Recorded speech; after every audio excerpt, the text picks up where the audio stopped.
여러분은 이런 경험이 있으신가요? 평온하던 하루, 누군가 갑자기 선을 훌쩍 넘는 무례한 말을 던집니다. 그 순간, 우리 머릿속은 마치 정지 버튼이라도 눌린 듯 하얗게 비워지죠. 당황한 마음에 아무 말도 못하고 그저 어색하게 웃어 넘기거나 오히려 상대의 기분을 맞추려 비굴한 태도를 보였던 그 찰나의 순간 말입니다. 진짜 비극은 그 상황이 끝난 뒤에 시작됩니다. 그날 밤, 따뜻한 이불 속에 누웠지만 마음은 폭풍우가 몰아칩니다. 왜 나는 그때 바보같이 가만히 있었을까? 그 인간은 도대체 무슨 생각으로 나한테 그런 말을 했을까? 꼬리에 꼬리를 무는 생각은 밤을 하얗게 지새우게 만들고 뒤늦게 떠오른 멋진 반격의 말들은 우리를 더 괴롭게 만듭니다. 우리는 이것을 이불킥이라고 부르지만 심리학적으로는 정서적 침식이라고 합니다. 타인의 쓰레기 같은 말이 내 소중한 휴식 시간을 갉아먹게 내버려 두는 것이죠. 우리는 흔히 무례함을 피하는 것이 상책이라거나 참는 것이 어른스럽고 교양 있는 대처라고 배웁니다. 하지만 여기 한 가지 근본적인 질문을 던져보겠습니다. 과연 그 무례함은 당신이 만만해서 혹은 당신이 부족해서 생기는 일일까요? 아니면 그들의 마음속에 우리가 모르는 훨씬 더 깊고 복잡한 결핍과 심리적 뒤틀림이 도사리고 있는 걸까요? 오늘 심리적 거리두기에서는 무례한 사람들을 세 가지 심리학적 그룹으로 나누어 그들의 가려진 민낯을 철저히 파헤쳐 보겠습니다. 이 분석을 끝까지 듣고 나면 무례한 공격 앞에서 당신이 느꼈던 그 지독한 자책감은 눈 녹듯 사라질 것입니다. 대신 그들을 연민하거나 혹은 객관적으로 관찰할 수 있는 아주 단단하고 투명한 방패를 갖게 될 것입니다. 첫 번째 그룹은 우리 주변에서 가장 흔히 볼 수 있으면서도 동시에 가장 파괴적인 에너지를 가진 이들입니다. 심리학에서는 이들의 행위를 투사라고 부릅니다. 이 과정을 이해하면 무례함의 본질이 보입니다. 이들은 사실 자기 자신을 그 누구보다 몹시 싫어합니다. 내면 깊숙한 곳에는 층층이 쌓인 열등감, 수치심, 그리고 스스로도 감당할 수 없는 분노가 가득 차 있죠. 문제는 이들이 이 괴롭고 뜨거운 감정의 덩어리들을 스스로 소화할 능력이 전혀 없다는 점입니다. 마음의 그릇이 너무 작아서 독소가 넘쳐 흐르는 상태인 것이죠. 그래서 이들은 이 정서적 오물을 밖으로 배출할 타겟을 찾습니다. 타인을 깎아내리고 비웃고 무시함으로써 아주 잠시나마 그래도 내가 저 사람보다는 낫지라는 가짜 우월감을 맛보고 싶어 합니다. 즉 그들이 당신에게 던진 그 날카롭고 무례한 말들은 사실 당신에 대한 객관적인 평가가 아닙니다. 그것은 그들이 거울을 보며 스스로에게 하고 싶은 말, 혹은 자신의 내면에서 썩어가고 있는 자기 혐오라는 쓰레기를 당신이라는 깨끗한 공간에 무단 투기하고 있는 것뿐입니다. 이 그룹의 정체를 이해하는 것은 당신의 정신건강을 지키는 데 결정적입니다. 그들의 공격은 당신의 잘못이나 결점 때문이 아니라 그들의 내면이 이미 회복 불가능할 정도로 망가져 있기 때문에 발생하는 비정상적인 방어 기제일 뿐입니다. 이제 누군가 무례하게 굴 때 속으로 이렇게 생각해 보세요. 아, 저 사람은 지금 나를 공격하는 게 아니라 본인의 감당 안 되는 불안함과 쓰레기를 나에게 버리려고 애쓰고 있구나. 이 사실을 인지하는 순간 당신의 마음은 그들의 독설로부터 안전한 심리적 거리를 확보하게 됩니다. 두 번째 그룹은 자신의 삶에서 상실한 통제권을 엉뚱한 곳에서 되찾으려는 이들입니다. 심리학자 알프레드 아들러는 이를 열등감과 우월감 추구의 불균형으로 설명했습니다. 이들은 강자에게는 한없이 약하고 자신이 생각하기에 조금이라도 편하거나 만만한 상대에게는 가혹할 정도로 무례합니다.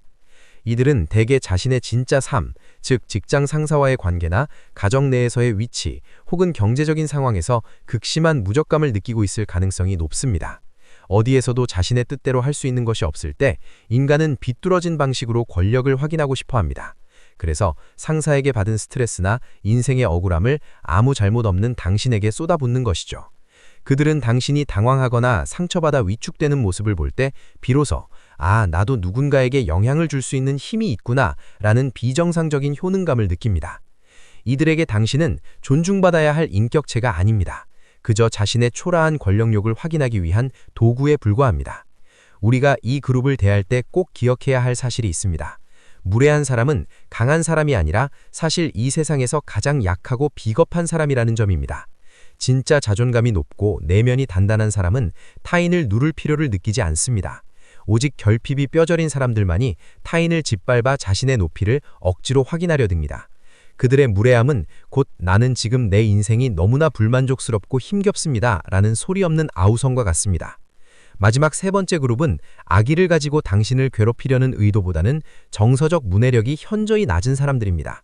심리학에서 말하는 사회적 인지 능력이 심각하게 부족한 경우죠. 쉽게 말해 이들은 자신의 말과 행동이 타인의 마음속에 어떤 파동을 일으키고 어떤 상처를 남기는지 예측하는 회로가 끊긴 상태입니다. 이들은 흔히 이런 말로 자신의 무례를 포장합니다. 내가 틀린 말 했어? 다 너 잘되라고 하는 소리야. 난 원래 뒤끝 없이 솔직한 사람이라서 그래. 하지만 이것은 솔직함이 아니라 무지함이며 폭력입니다. 타인의 정서적 경계선은 인식하지 못하는 이들은 상대가 왜 화를 내는지, 왜 상처를 받는지 진심으로 이해하지 못합니다. 발달 심리학적 관점에서 보자면 타인의 입장을 고려하며 상호작용하는 능력이 어른 수준으로 발달하지 못한 몸만 자란 미성숙한 상태인 것입니다. 이런 유형을 대할 때는 감정적으로 호소하거나 설득하려 애쓰는 것이 오히려 에너지를 낭비하는 일입니다. 이들은 공감할 능력이 없기 때문이죠. 대신 명확하고 단단한 경계선을 시각적으로 보여주는 것이 중요합니다.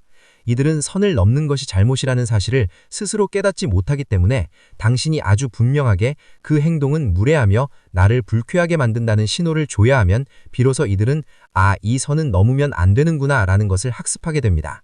이들에게 필요한 것은 당신의 이해가 아니라 명확한 가이드라인입니다. 자, 이제 우리는 우리를 괴롭히던 무례한 사람들의 세 가지 진짜 얼굴을 확인했습니다. 그들은 자기 혐오를 배설하는 중이거나 권력 결핍을 채우려고 안간힘을 쓰고 있거나 혹은 단순히 공감 능력이 발달하지 못한 미성숙한 존재들 뿐입니다. 원인이 무엇이든 결론은 하나로 귀결됩니다. 그들의 무례함은 당신의 가치를 1mm도 훼손할 수 없다는 사실입니다. 그렇다면 현실에서 우리는 어떻게 대처해야 할까요?